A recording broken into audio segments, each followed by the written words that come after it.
नमस्कार दोस्तों और हिमाचल न्यूज में आपका स्वागत है। हिमालय के हृदय से आपके लिए नवीनतम अपडेट, कहानियां और घटनाएं ला रहे हैं। शांत घाटियों से लेकर हलचल भरे शहरों तक हमारे पास वो सभी खबरें हैं जो मायने रखती हैं। यहीं आपकी स्क्रीन पर कमेंट करें और बताएं कि आप कहां से हिमाचल की खबरें देख रहे हैं। समाचार नंबर 1। 19 ने लड़ी सियासी जंग, जीते सिर्फ 6। 1967 से लेकर अब तक लाहौल स्पीति जिला में हुई विधानसभा की चुनावी जंग मात्र 6 प्रत्याशी ही जीत गए। बाकी 13 प्रत्याशी हाड़ कंपा देने वाली ठंड में चुनावी जंग में जाम हो गए। 19 प्रत्याशियों में मात्र अब तक 6 प्रत्याशियों को ही विधायकी मिली है। अन्य प्रत्याशियों के सपने लगातार टूटते रहे।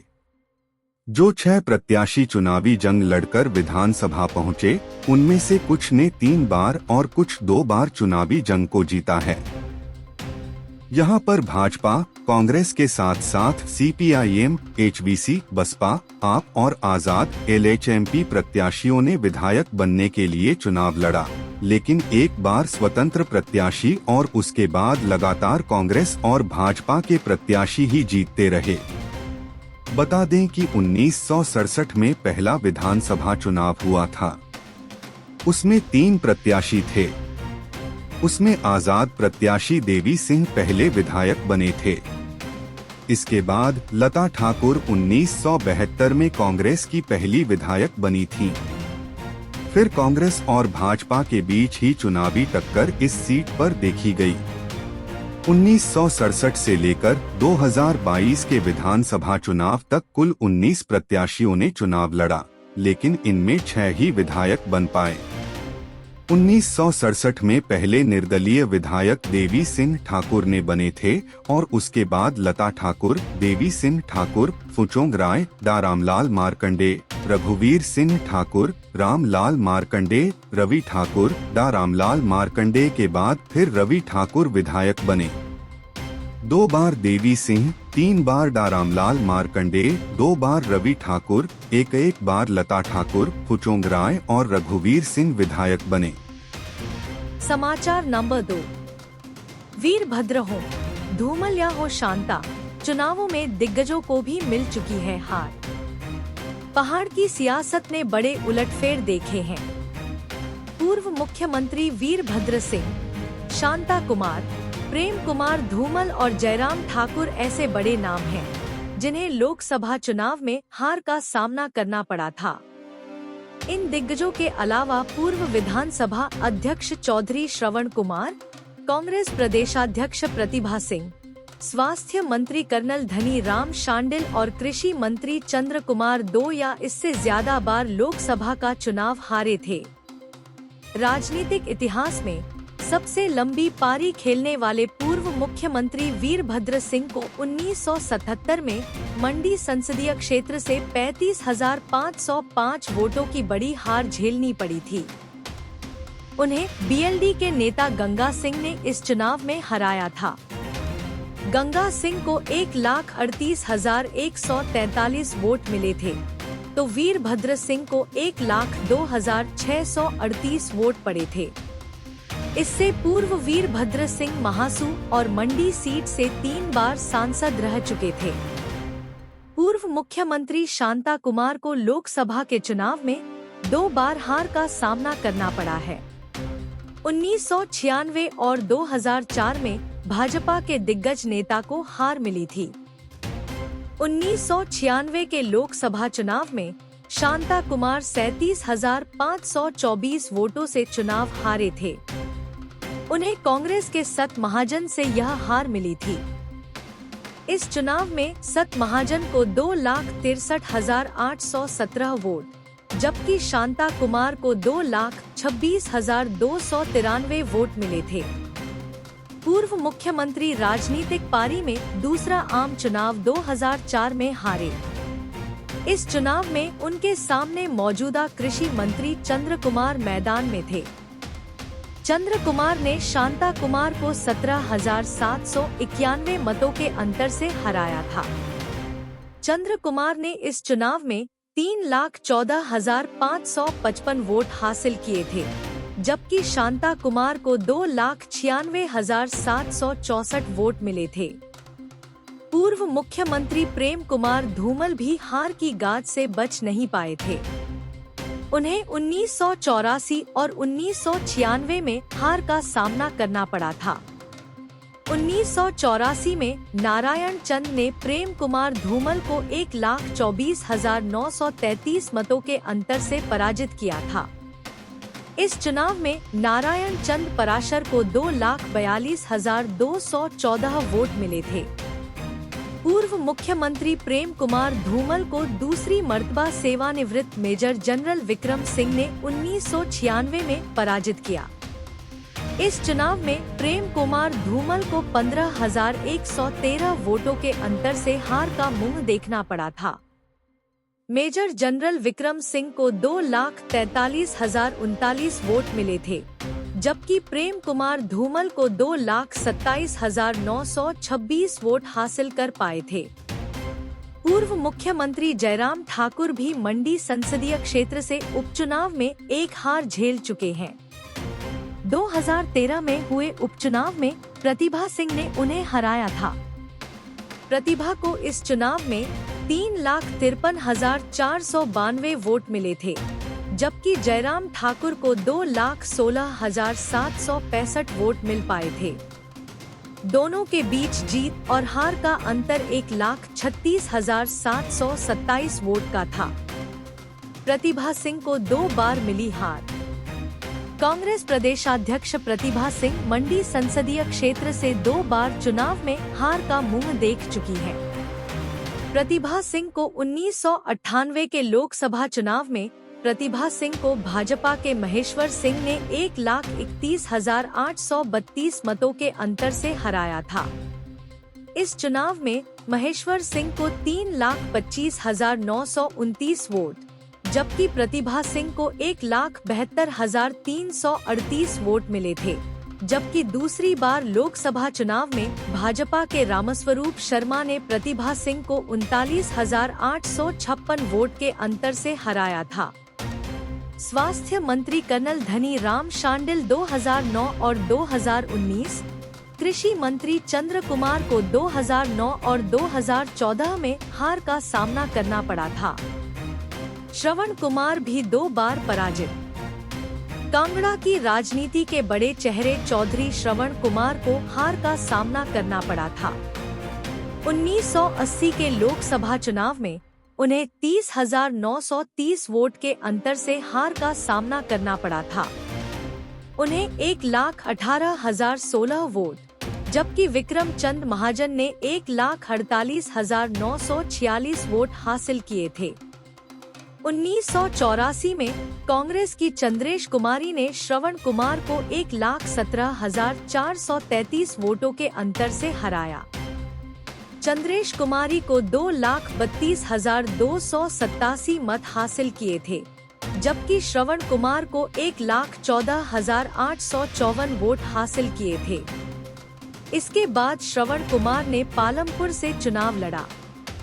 जीतने के बाद वे विधानसभा के अध्यक्ष पद तक पहुंचे थे। समाचार नंबर 3। इग्नू की फीस जमा करने को मिल रहे फर्जी लिंक। इंदिरा गांधी राष्ट्रीय मुक्त विश्वविद्यालय इग्नू में प्रवेश और दोबारा पंजीकरण आदि के माध्यम से फर्जी संदेश, ईमेल, फोन कॉल और फीस जमा करने के लिए इन दिनों छात्रों को फर्जी लिंक आ रहे हैं। ऐसे में इग्नू की ओर से छात्रों को इस बारे में सचेत किया गया है। इसमें कहा गया है कि छात्र किसी भी तरह के झांसे में न आए और अभ्यर्थी सावधान हो जाएं, क्योंकि इग्नू ने इस तरह के फर्जीवाड़े को लेकर नोटिस जारी किया है। इसमें कहा गया है कि इग्नू ने इस तरह किसी भी व्यक्ति या एजेंसी को किसी भी उद्देश्य के लिए भुगतान प्राप्त करने के लिए अधिकृत नहीं किया है। छात्रों को सलाह दी गई है कि वे केवल इग्नू की आधिकारिक वेबसाइट पर ही जाएं और इसमें दिए गए लिंक का पालन करें। इग्नू की ओर से ये जानकारी दी गई है कि कुछ लिंक सोशल मीडिया पर भेजे जा रहे हैं, जिसमें नामांकन, फीस भुगतान आदि की बात कही गई है। इसलिए यह नोटिस और सलाह जारी की गई है। सही जानकारी के लिए अभ्यर्थी इग्नू की वेबसाइट देखें। इसके साथ ही इग्नू ने कहा कि प्रवेश या दोबारा पंजीकरण आदि से संबंधित ईमेल विश्वविद्यालय मुख्यालय और क्षेत्रीय केंद्रों (आरसी) द्वारा केवल आधिकारिक ईमेल आईडी माध्यम से भेजे जाते हैं। भुगतान के लिए किसी अन्य ईमेल आईडी से प्राप्त ईमेल को नकली माना जाएगा और इसकी सूचना पुलिस को दें। इग्नू ऐसे किसी भी धोखाधड़ी वाले भुगतान लिंक या वेबसाइट के माध्यम से किए गए भुगतान के लिए जिम्मेदार नहीं होगा। वहीं इग्नू की ओर से विभिन्न कोर्स में परीक्षा के लिए बिना विलंब शुल्क के ऑनलाइन फॉर्म भरने की अंतिम तिथि 22 अप्रैल तक बढ़ा दी गई है। टर्म एंड परीक्षाएं 1 जून से होंगी। गौर रहे कि हिमाचल में 20 से 25% छात्र ऐसे हैं जो डिस्टेंस लर्निंग के तहत पढ़ाई करते हैं। खासकर इग्नू में वे लोग एडमिशन लेते हैं जो किसी कारणवश रेगुलर पढ़ाई नहीं कर सकते। ऐसे में इग्नू के तहत ये लोग पढ़ाई पूरी करते हैं। समाचार नंबर 4। अब व्हाट्सएप पर क्रिप्टो ठगी, शातिर दे रहे ये लालच। क्रिप्टो करेंसी के नाम पर ठगी का खेल अब भी व्हाट्सएप पर चल रहा है। करोड़ों की ठगी को अंजाम देने के बाद भी शातिरों ने अब व्हाट्सएप पर ठगी का रैकेट चला रहे हैं। बताया जा रहा है कि शातिरों ने व्हाट्सएप पर बनाए गए ग्रुपों में लोगों को जोड़ा है। शातिर व्हाट्सएप पर बनाए गए ग्रुपों में लोगों को पैसा डबल करने का झांसा दे रहे हैं। क्रिप्टो करेंसी के नाम पर लोगों से करोड़ों रुपए ठगी का किंगपिन मंडी का सुभाष शर्मा अभी भी पुलिस की गिरफ्त से दूर है। एसआईटी गठित होने के 6 माह बीत जाने के बाद भी पुलिस अफसरों की एसआईटी करोड़ों की ठगी मामले के किंगपिन मंडी के सुभाष शर्मा को गिरफ्तार नहीं कर पाई है।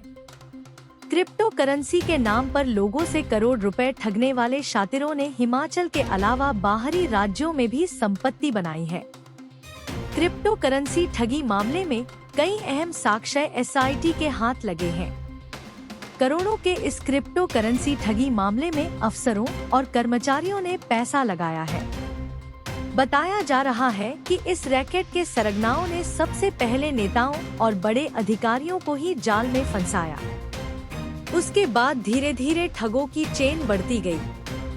करोड़ों के इस ठगी मामले में कई पुलिस कर्मी भी शामिल बताए जा रहे हैं। पुलिस की जांच में करीब 2500 करोड़ की ट्रांजैक्शन मिली है। क्रिप्टो करेंसी ठगी मामले के 2 मास्टरमाइंड व एक युवती सहित 19 आरोपियों को गिरफ्तार किया है। समाचार नंबर 5। नाबालिग को किडनैप कर गैंगरेप की कोशिश। जिला सिरमौर के शिलाई के एक स्कूल में पढ़े वाली 9वीं कक्षा की नाबालिग छात्रा के सामूहिक बलात्कार करने के उद्देश्य से हुए अपहरण के मामले से क्षेत्र में सनसनी फैल गई है। बताया जा रहा है कि इस नाबालिग के साथ 4 लड़कों ने सोची समझी साजिश के तहत घटना को अंजाम दिया है, जिसमें से 2 आरोपी पुलिस की गिरफ्त में हैं, जबकि उनके अन्य 2 साथी अब तक फरार हैं। पुलिस ने अपहरण, सामूहिक रेप, जान से मारने की कोशिश का मामला दर्ज कर छानबीन शुरू कर दी है। पुलिस में दर्ज शिकायत के अनुसार नाबालिग शाम को अपने घर से आईटीआई के पास कूड़ा डालने आई थी, जहां उसी के गांव के युवक नाबालिग को उसके बुआ के घर बुलाए जाने की बात कहकर गाड़ी में बैठने के लिए बहलाने लगे। नाबालिग के मना करने पर एक युवक ने पीछे से पकड़कर गाड़ी की पिछली सीट पर डाल दिया, जहां पहले से बैठे उसके 2 साथियों ने पीड़ित के मुंह और आंखों में पट्टी बांधी। सुरीनल मंदिर के पास गाड़ी को रोककर डीजल खत्म होने का बहाना कर बुआ के घर छोड़े का झांसा देते रहे। थोड़ी देर में उनका एक और साथी वहां पहुंचा और चारों मिलकर मारने की धमकी देकर गंदी हरकतें करने लगे। काफी समय के बाद पीड़िता चारों लड़कों के चुंगल से छूटकर नजदीक ही एक ढाबे तक पहुंची, जहां पर पीड़िता ने ढाबा मालिक को पूरा वाकया बताया। तब तक चारों युवक मौके से फरार हो गए थे। ढाबा मालिक ने पुलिस को सूचना दी, जिसके बाद परिजन सुरीनल पहुंचकर नाबालिग को घर वापस लाए। पुलिस थाना प्रभारी शिलाई प्रीतम सिंह ने मामले की पुष्टि करते हुए बताया कि नाबालिग को अगवा कर सामूहिक बलात्कार करने की कोशिश का मामला सामने आया है, जिसमें 4 युवकों के शामिल होने की बात पता चली है। पुलिस ने आईपीसी की धारा 363, 354, 506 तथा 34 के तहत मामला दर्ज कर कार्रवाई शुरू कर दी है। समाचार नंबर 6। टाहलीवाल में पलटा डीजल से भरा टैंकर, आग लगने से तबाही। जिला ऊना के औद्योगिक क्षेत्र टाहलीवाल में एक भीषण सड़क हादसे में डीजल से भरा टैंकर अनियंत्रित होकर सड़क पर पलट गया। इसके साथ ही टैंकर में आग लग गई। टैंकर की चपेट में आने से स्कूटी सवार एक व्यक्ति की मौत हो गई, जबकि 7 लोग घायल हुए हैं। मृतक की पहचान सुभाष चंद 58 पुत्र भजन राम निवासी गग कलीतरा पंजाब के रूप हुई है। हादसे में राजीव 27 निवासी टाहलीवाल, नीरज 24 निवासी टाहलीवाल व 3 वर्षीय बच्चा जख्मी हुआ है। गंभीर घायल हुए राजीव को पीजीआई चंडीगढ़ के लिए रेफर कर दिया है। हादसे के बाद टैंकर चालक व परिचालक मौके से फरार हो गए। डीजल सड़क पर गिरने से चारों तरफ आग फैल गई।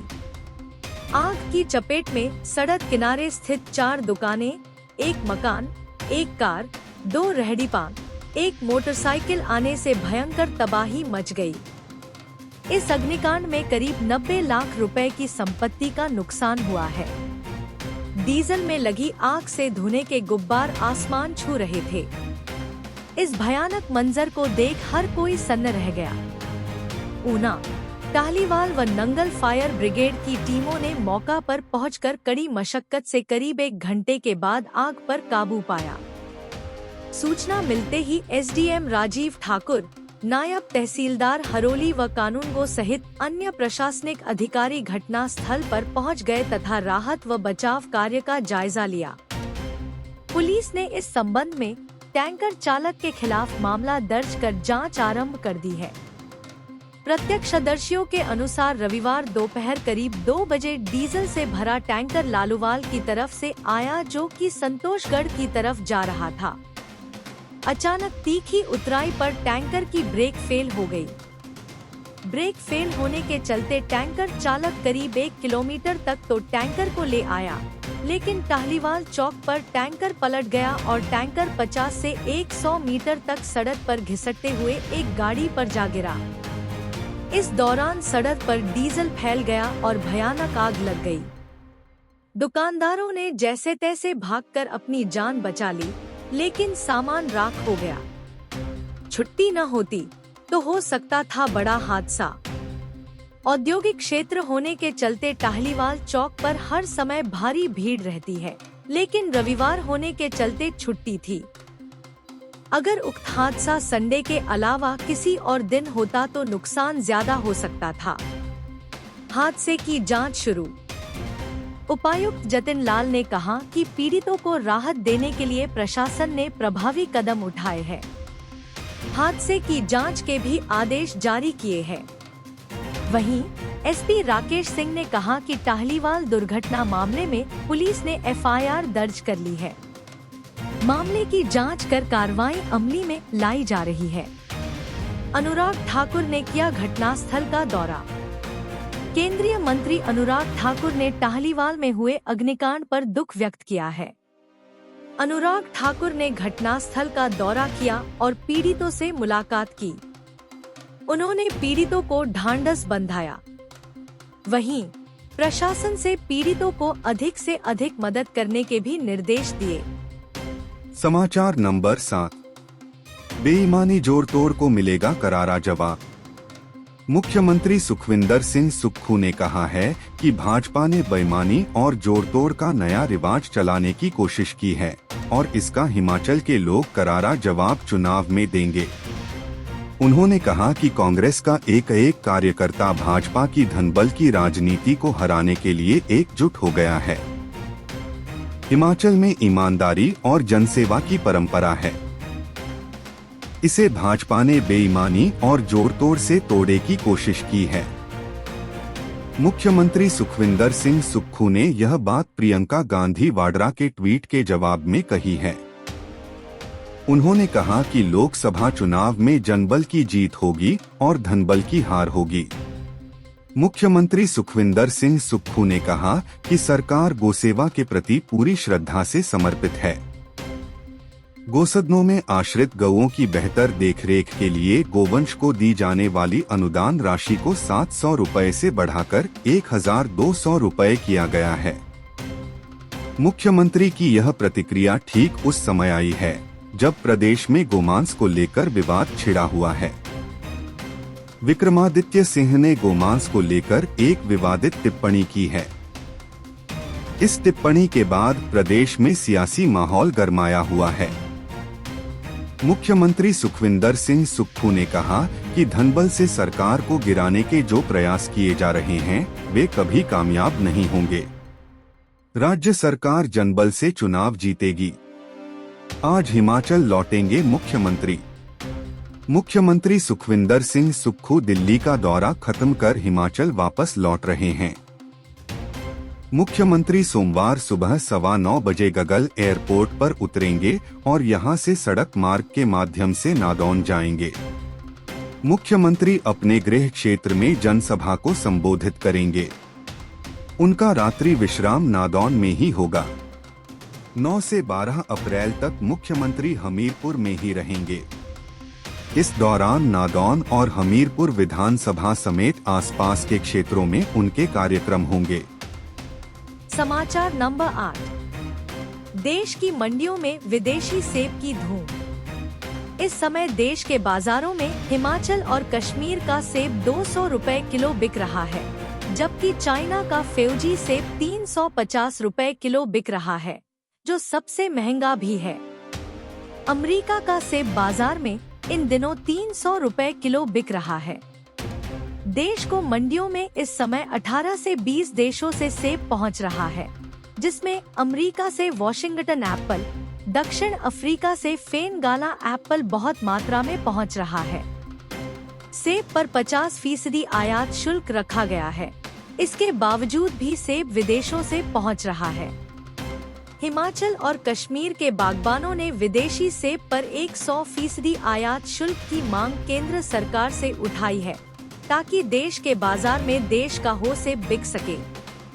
फल मंडियों में विदेशी सेब आने से हिमाचल और कश्मीर सेब की मांग घट गई है, जिससे स्टोर की गई सेब की एक पेटी का भाव 1000 से 1500 रुपए चल रहा है। यह सेब की पेटी बागबान से 2000 से 2800 रुपए के भाव से खरीदी गई है। दिल्ली में सेब कारोबारी बलविंद्र अग्रवाल ने बताया कि उन्होंने इस बार 8 करोड़ रुपए का सेब स्टोर किया था, जो बागबानों से विभिन्न मंडियों से खरीदा गया है। अब तक 4 करोड़ के सेब में 2 करोड़ रुपए घट चुका है। कई साल से सेब खरीद कर स्टोर करते आए हैं, ऐसा दिन कभी नहीं देखा है। पिछली बार सेब हिमाचल में काम भी था।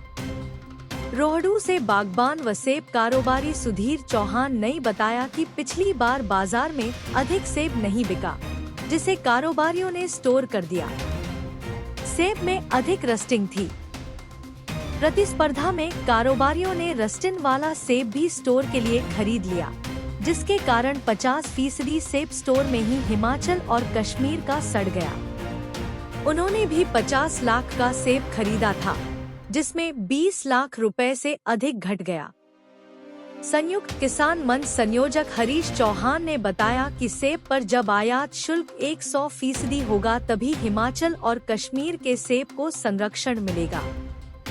समाचार नंबर 9। गेहूं की कटाई से पहले खुल गए खरीद केंद्र।